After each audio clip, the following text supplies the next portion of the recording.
Ich begrüße Sie und euch ganz herzlich zu unserem heutigen Webinar, der Ukraine-Krieg, die global-strategischen Veränderungen in der Welt und Sichtweisen aus Russland.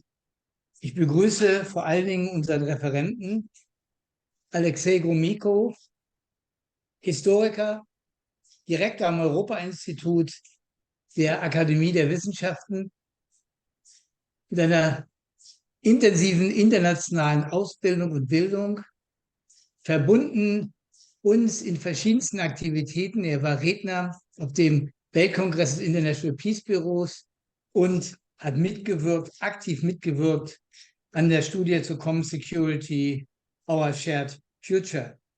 Er hat an der Lomonossow-Universität studiert, in verschiedensten ausländischen Instituten gearbeitet und beschäftigt sich intensiv mit internationalen politischen Verhältnissen und Rüstungskontrolle. So arbeitet er auch in verschiedenen Organisationen der Rüstungskontrolle aktiv mit. Was ist der Hintergrund für uns, dieses Webinar durchzuführen? Wir wollen mit Russinnen und Russen reden und nicht über sie. Wir wollen die Originalstimme hören. Wir wollen wissen, was dort gedacht wird, was es für Vorschläge und Überlegungen in diesem Lande für den Frieden und in dieser so zugespitzten internationalen Situation gibt. Wir haben uns immer in den ganzen letzten Jahren gegen den Abbruch der Kontakte der Zivilgesellschaften, der Wissenschaft mit Russland gewandt und wollen selbst ein kleines Beispiel setzen des Dialoges und des Gespräches. Und ich bin Alexey zutiefst dankbar, dass er in dieser so komplizierten politischen Situation bereit ist, mit uns zu diskutieren.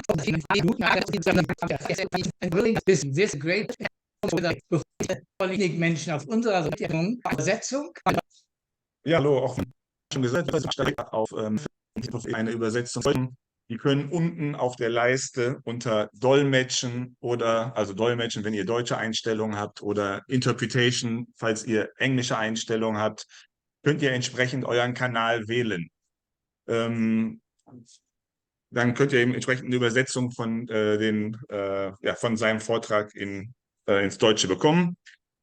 Rainer hat gerade schon darauf hingewiesen, dass nach seinem Vortrag auch Fragen gestellt werden können.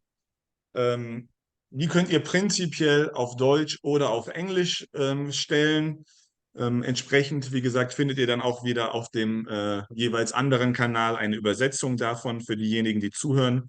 Wie Rainer schon gesagt hat, bitte beschränkt euch wirklich auf Fragen. Und wir werden nach dem Vortrag, also wenn der Vortrag beendet ist, dann in der Reihenfolge der gehobenen Hände die Leute Fragen stellen lassen. Aber wir bitten davon abzusehen, vorher schon die Hand zu heben. Wir werden also, bevor der Vortrag nicht beendet ist, alle dann schon gehobenen Hände manuell hier nochmal senken, damit wirklich für alle das Gleiche ist und die gleiche Chance besteht, eine Frage zu stellen. Ja? Das war es eigentlich von meiner Seite aus. Dann gebe ich jetzt das Wort zurück an Rainer. Ja, danke schön, Pablo. Und ich gebe jetzt das Wort an unseren Referenten, unseren Gast des heutigen Abends, Alexey Gromyko. Du hast das Wort. Vielen Dank nochmal, dass du heute uns zur Verfügung stehst. Wir sind gespannt auf deinen Vortrag.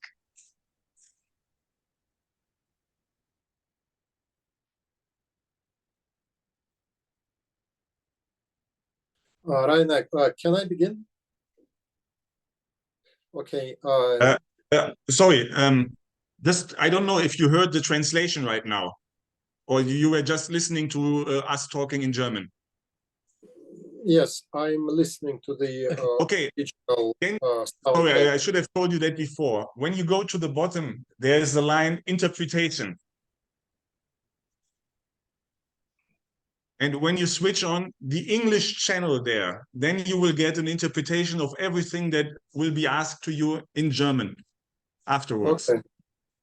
Did you find it? Yes, now I hear To you. Okay. Very easy. Go ahead.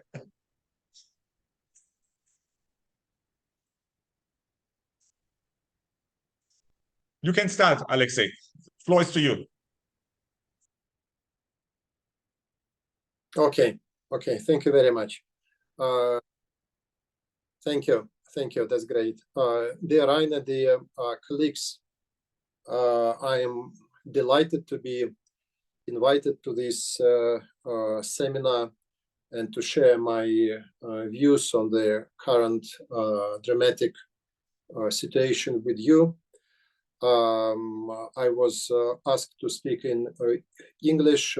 Unfortunately, I cannot speak in German, but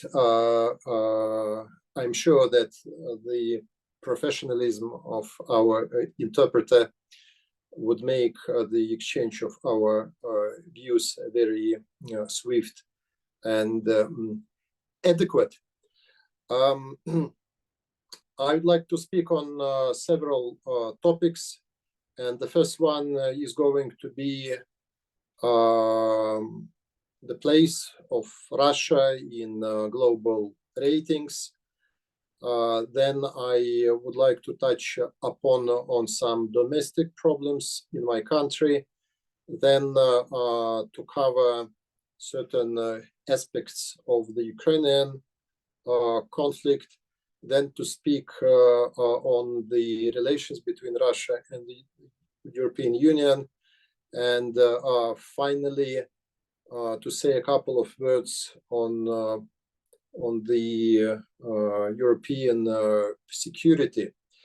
So I would like to start with some statistics, with some data which I took recently from the database of the World Bank, which usually is quite reliable and reflects more or less the situation on the ground.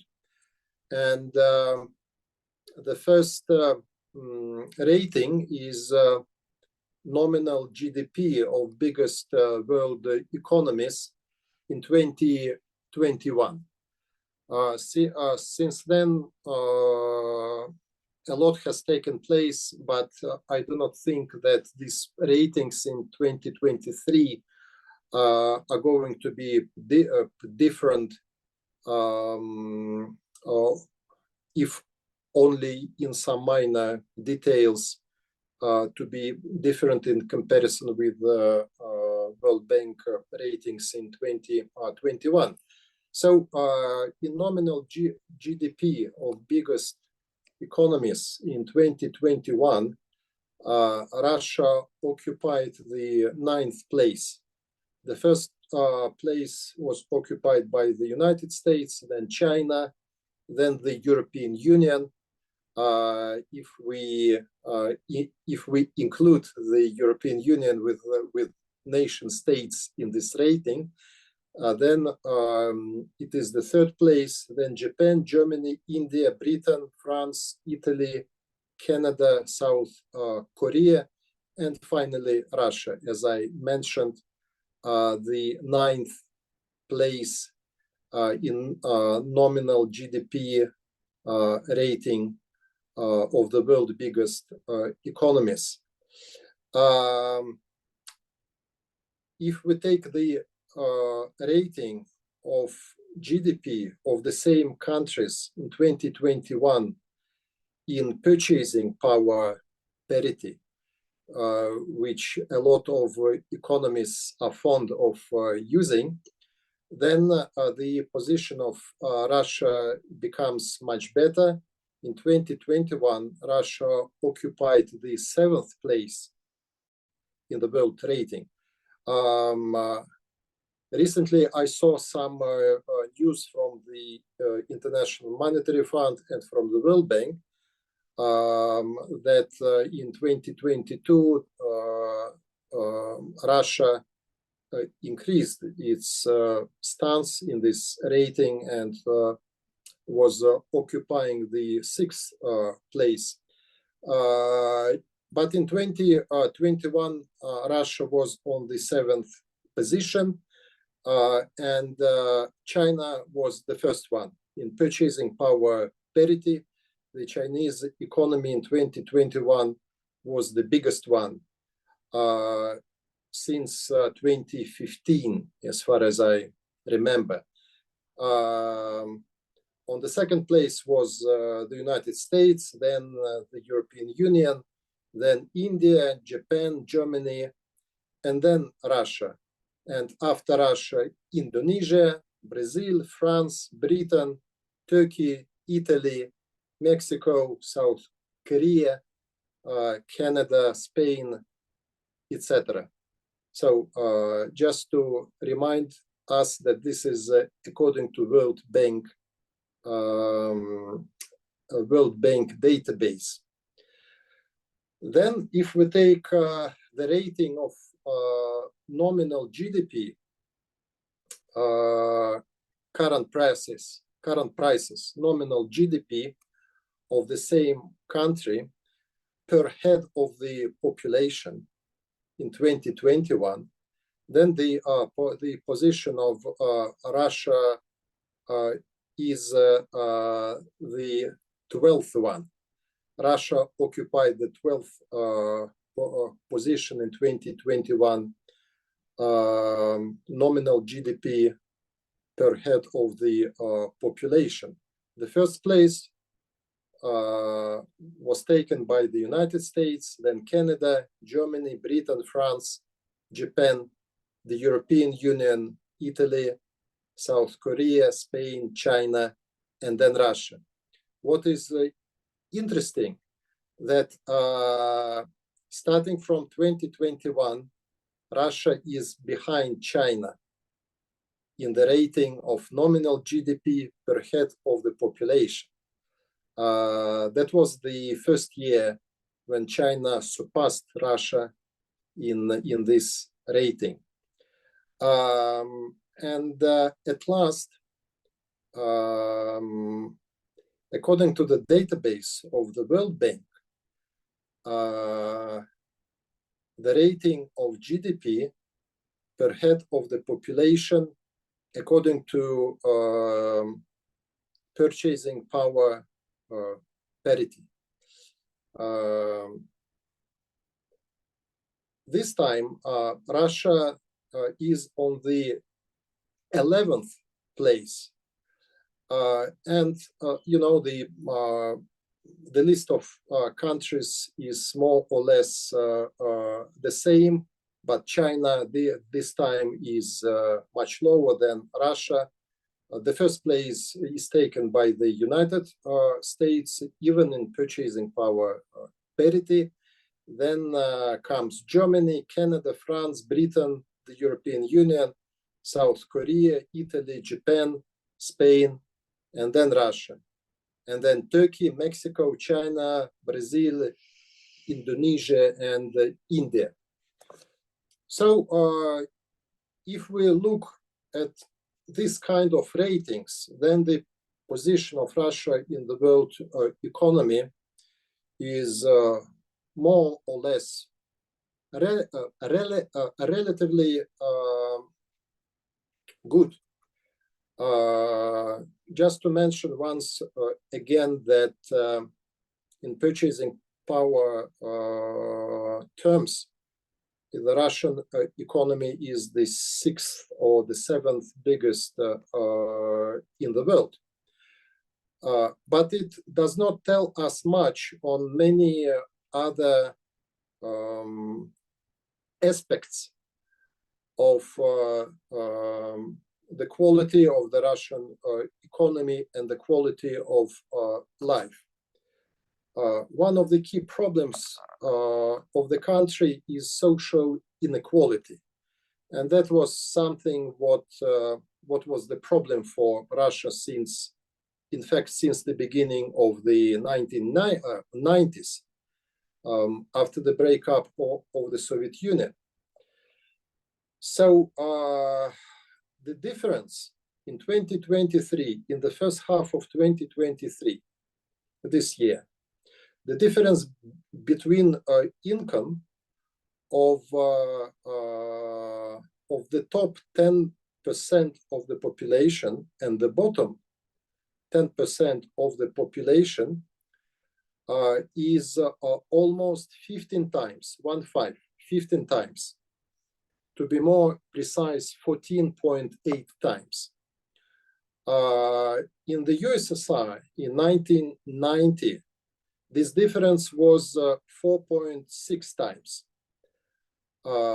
Nowadays, for example, in Belarus, the difference is approximately the same as it was in the USSR in 1990.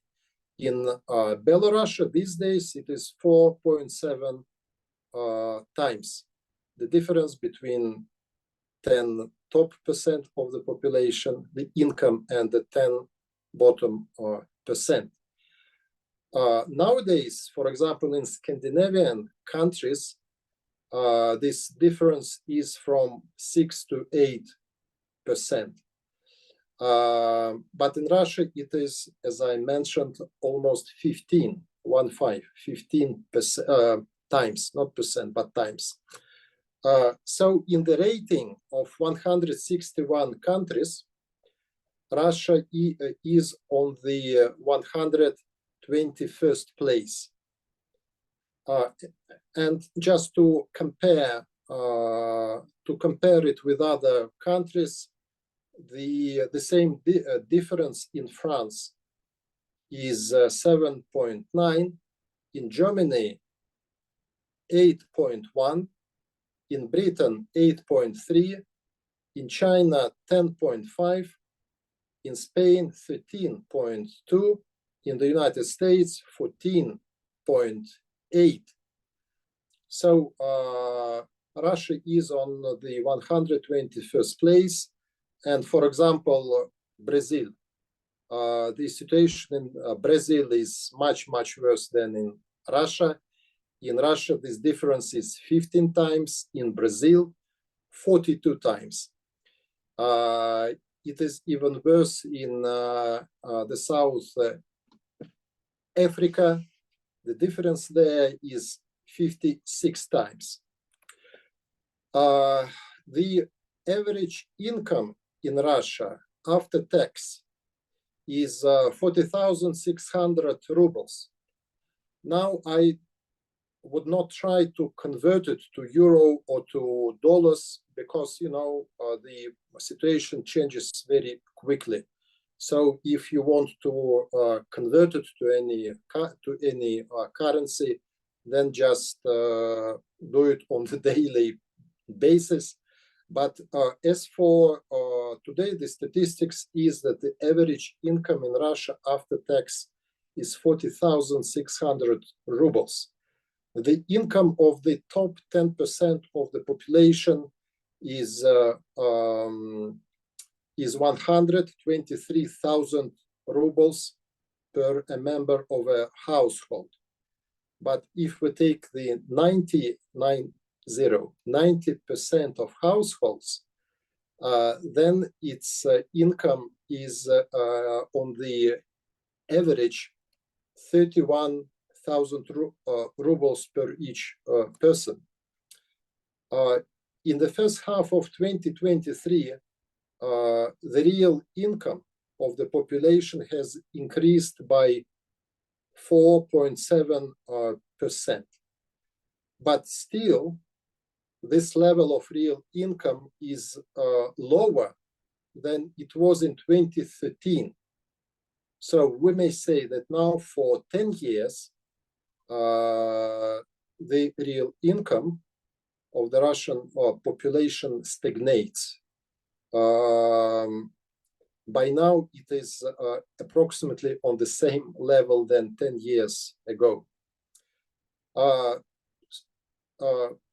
This year, in 2023, the disparities in income, in real income of the population is a bit lower, not high, but a bit lower than it was in 2022, due to generous wages and social benefits for the participants of the military operation in Ukraine and their families.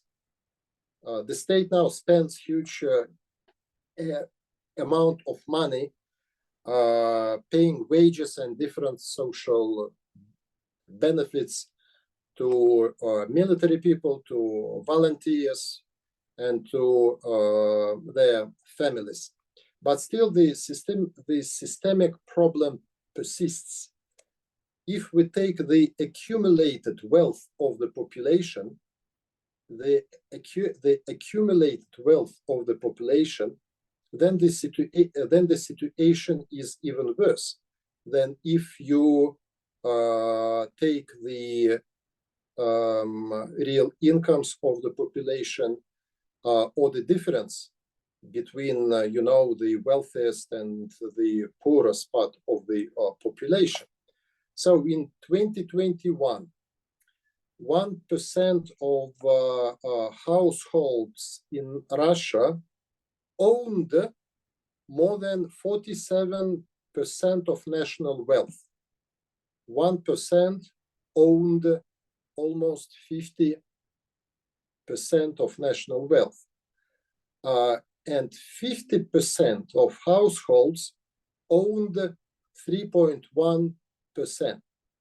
So in other words, the difference in wealth between the top 1% of the population and the bottom 1% of the population in 2021 was 761 times. In 1995, the difference was 126 times. And in the Soviet Union in 1990, the difference was 50 times. So you see that this difference has increased from 50 times in 1990 to 761 times these days. So the economy of Russia is a big one. It was underestimated by those countries which unleashed against Russia the war of sanctions. And we can recall, for example, what Barack Obama said 7 years ago. If you remember, he said that the United States was going to introduce sanctions against Russia, and soon the Russian economy would be in tatters. Since then, the Russian economy has demonstrated quite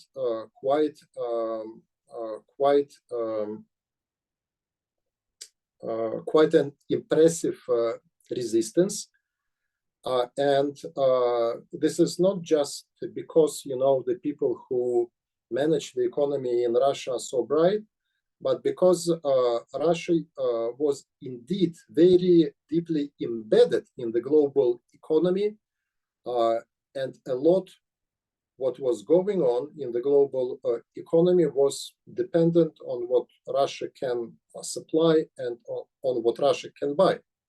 Of course, this situation is a double-edged sword.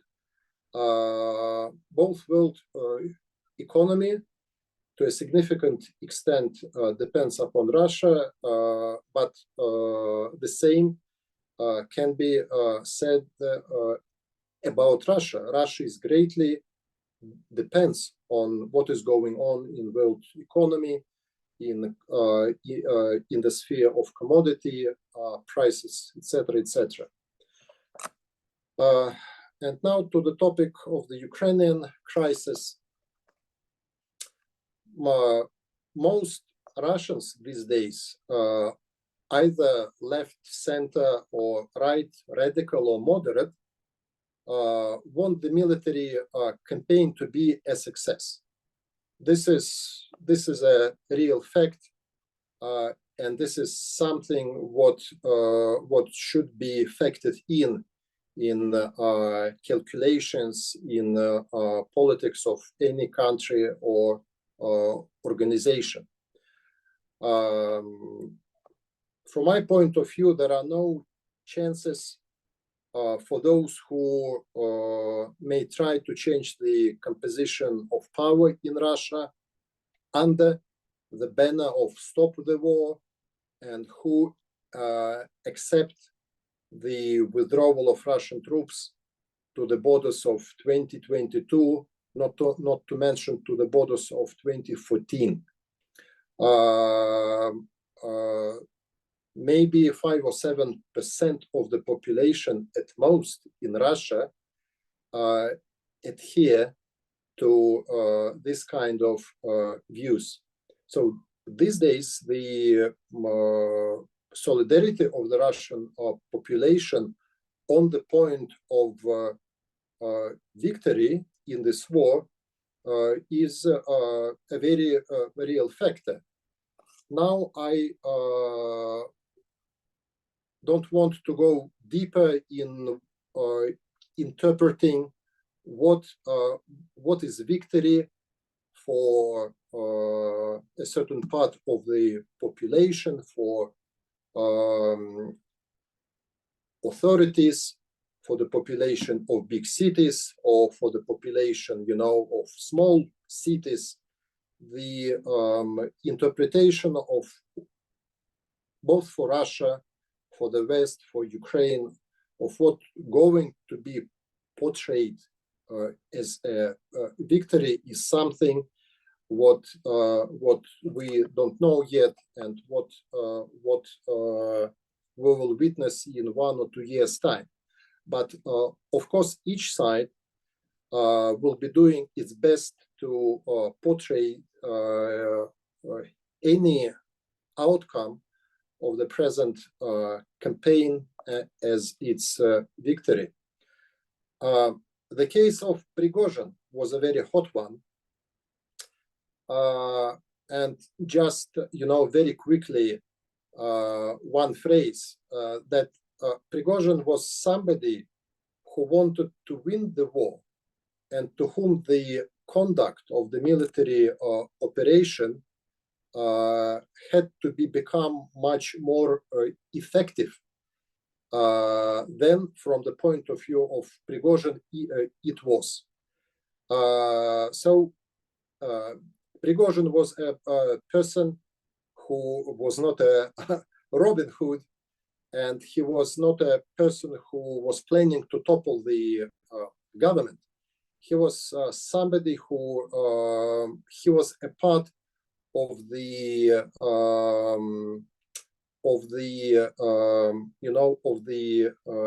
patriotic camp, but a very radical one.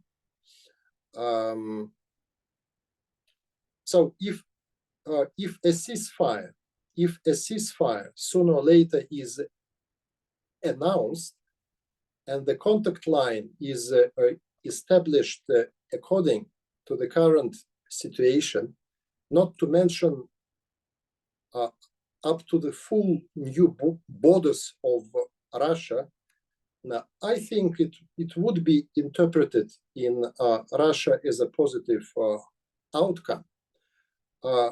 However, a ceasefire per se, in other words, the unconditional ceasefire, is something that Moscow, to my mind,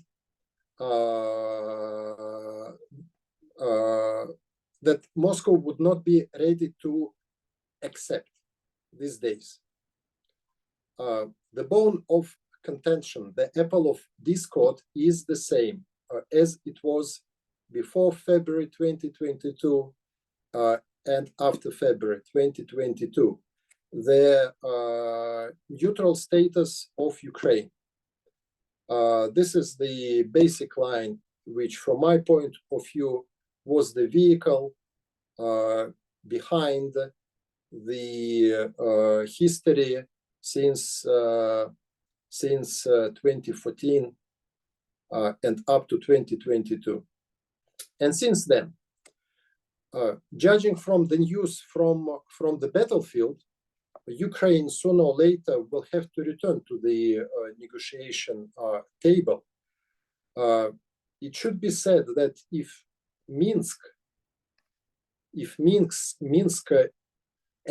agreements had been implemented, Ukraine today, from my point of view, would be a normal functional state with Donbas as its autonomous part. If you remember, that was one of the basics of the Minsk agreements, that Donbas is reintegrated back in the main part of Ukraine. If Istanbul negotiations had been finalized by Kiev, and if you remember, the sides were very close to doing that, the war would have ended in April last year. In this case, Kiev would have lost only Donbas, which, frankly speaking, it was never serious in keeping in.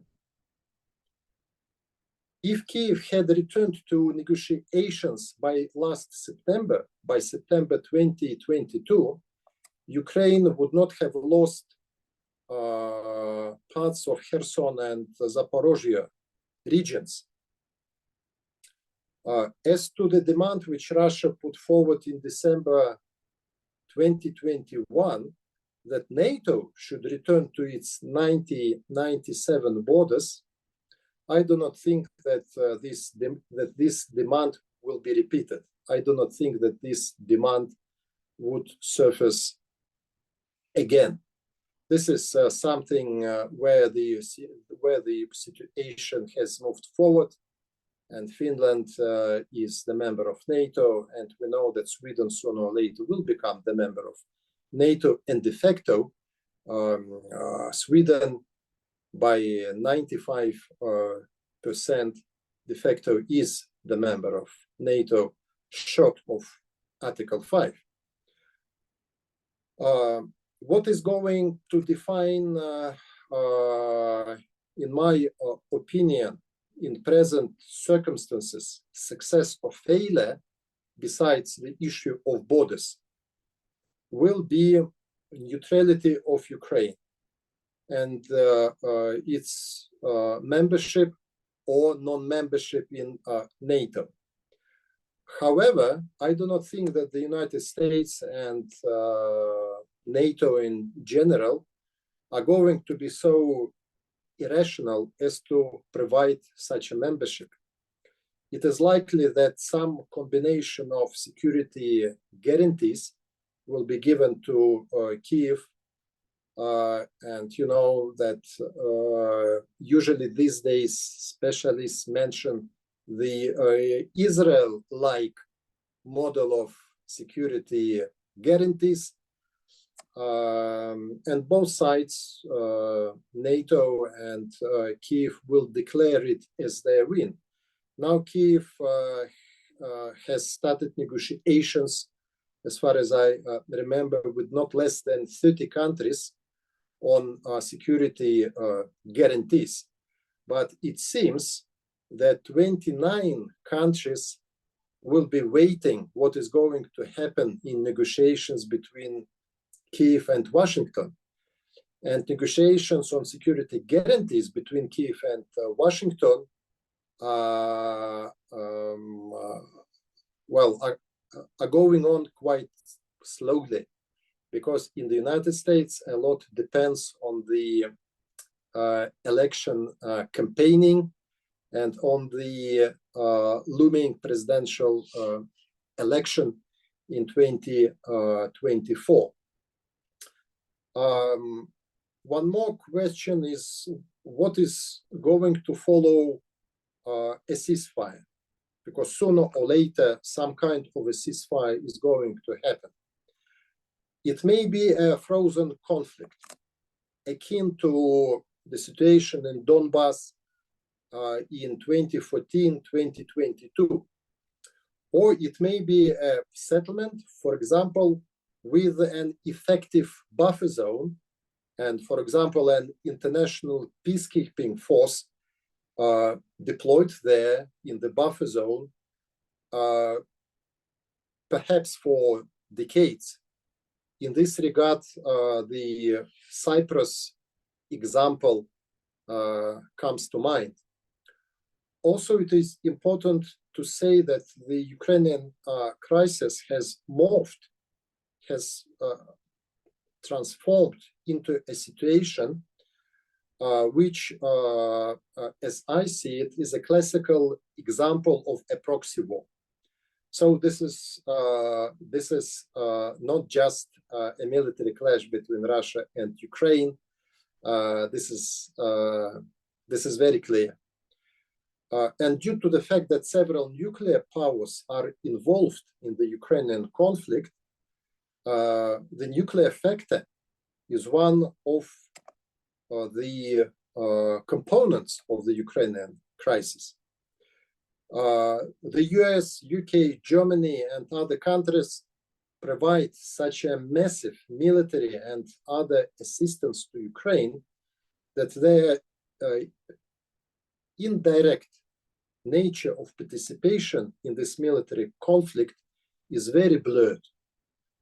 And a probability of a direct, unintentional, or intentional military incident between Russia and NATO forces is very high.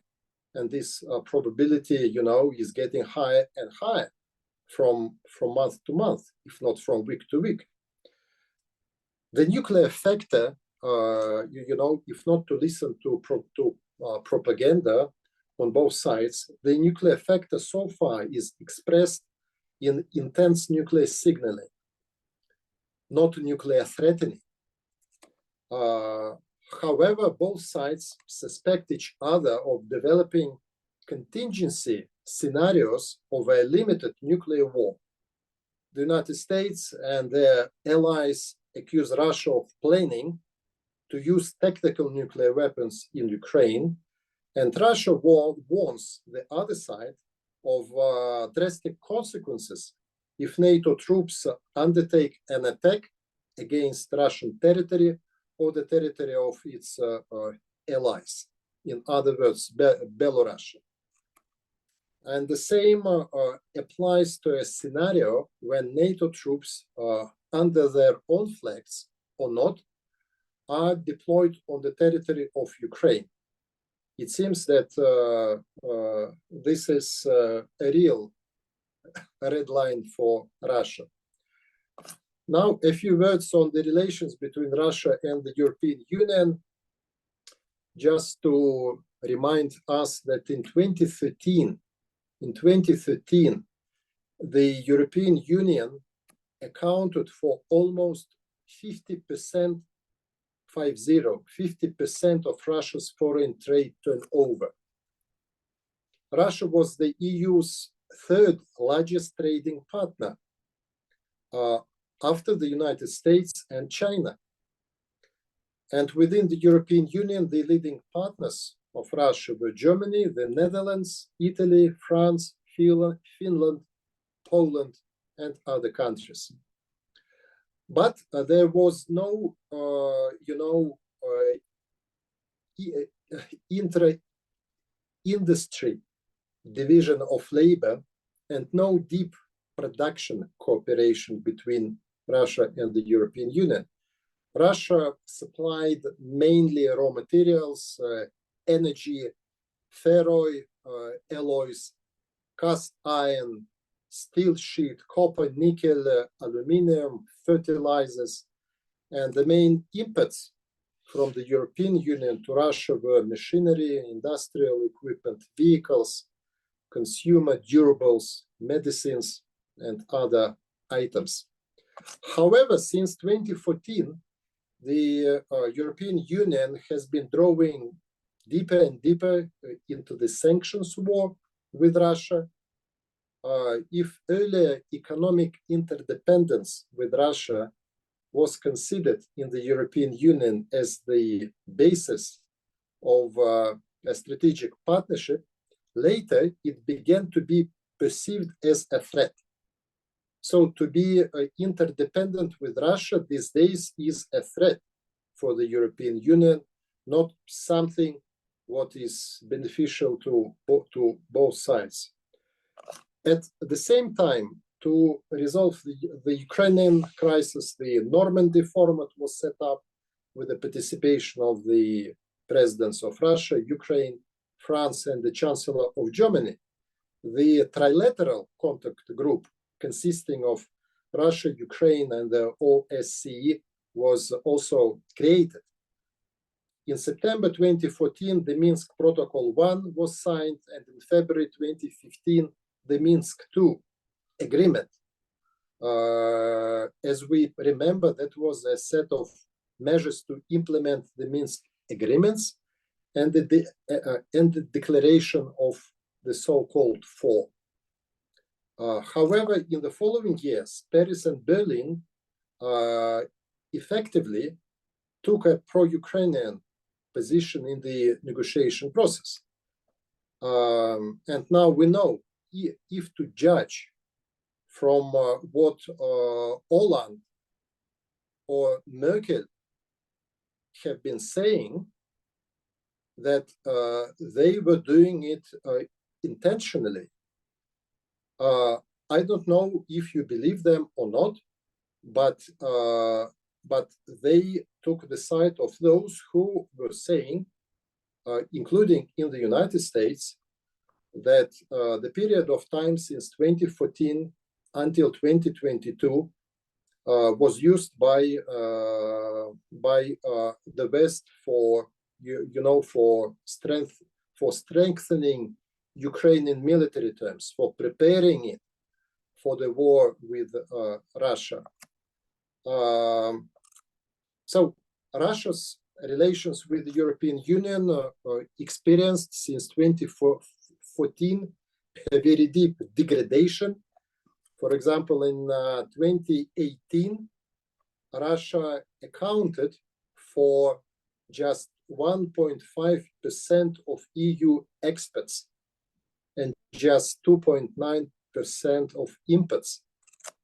The share of the EU in Russian exports and imports also declined to 37% and 45% respectively.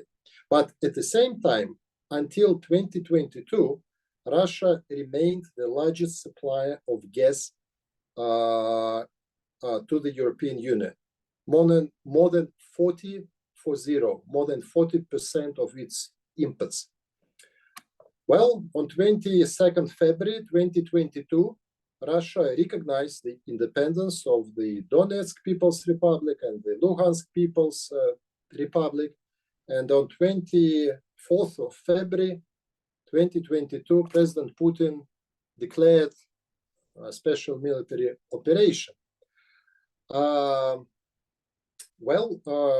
then on 29th of September 2022, Vladimir Putin signed decrees recognizing the independence of the Zaporozhye and Kherson regions.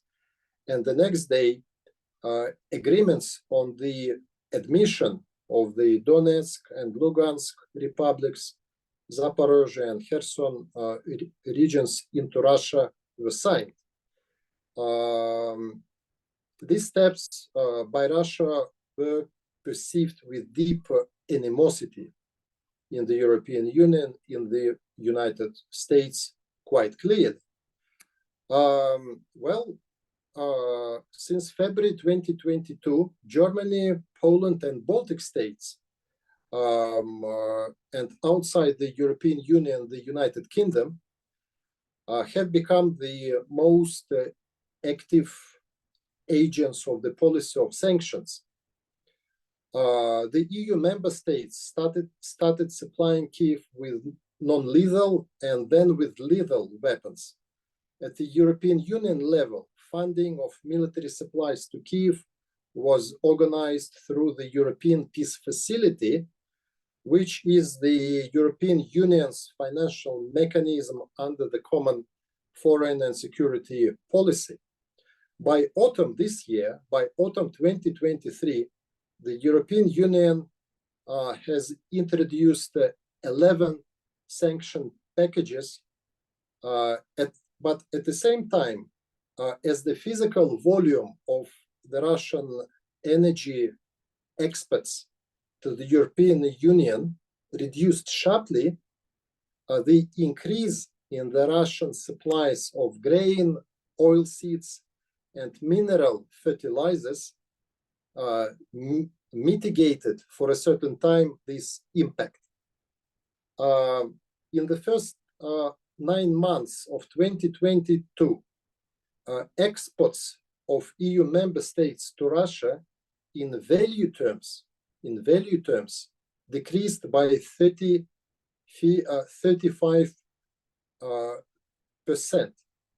But Russian exports to the European Union increased by 53%, reaching $168 billion, not in physical terms, but in value terms.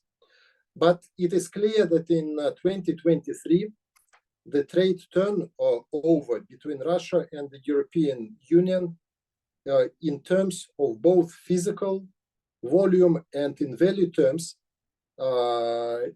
has decreased sharply.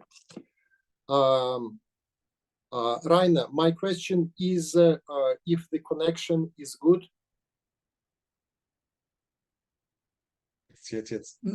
The connection is great, and maybe I can ask you to finalize your introduction in 5 or 7 minutes. Okay. The relations between Russia, the European Union, and its member states are at their lowest point in history. Political relations are frozen, although the permanent mission of the Russian Federation to the European Union continues to function in Brussels, and the European Union delegation to the Russian Federation continues to function in Moscow. Russia is undertaking a strategic policy of the turn to the east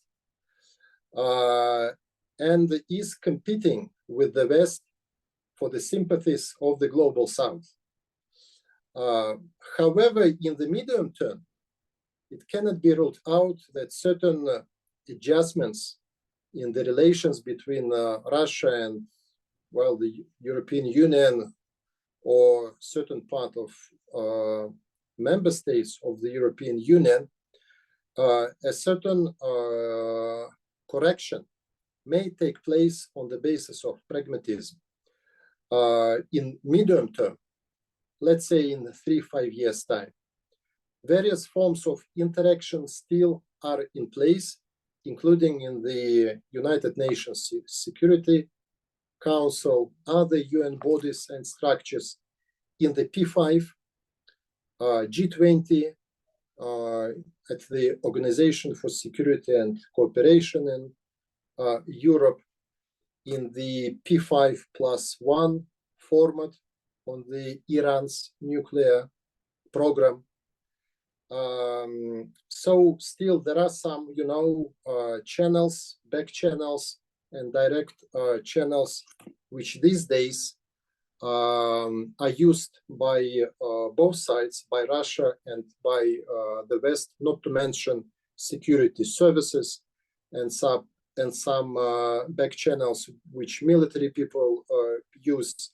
So there are still a lot of what can be used these days and in the future in order, to accumulate more interaction in order to begin normalizing the situation, but of course under the condition that sooner or later the ceasefire is declared. I was going to say a few words on the European security, but I am very sorry. I am too late now, and I would be very happy if some of the listeners, some of you, would be willing to take part in the discussion, to comment, or to ask questions. I hope, Rainer, that still we have 10 or 15 minutes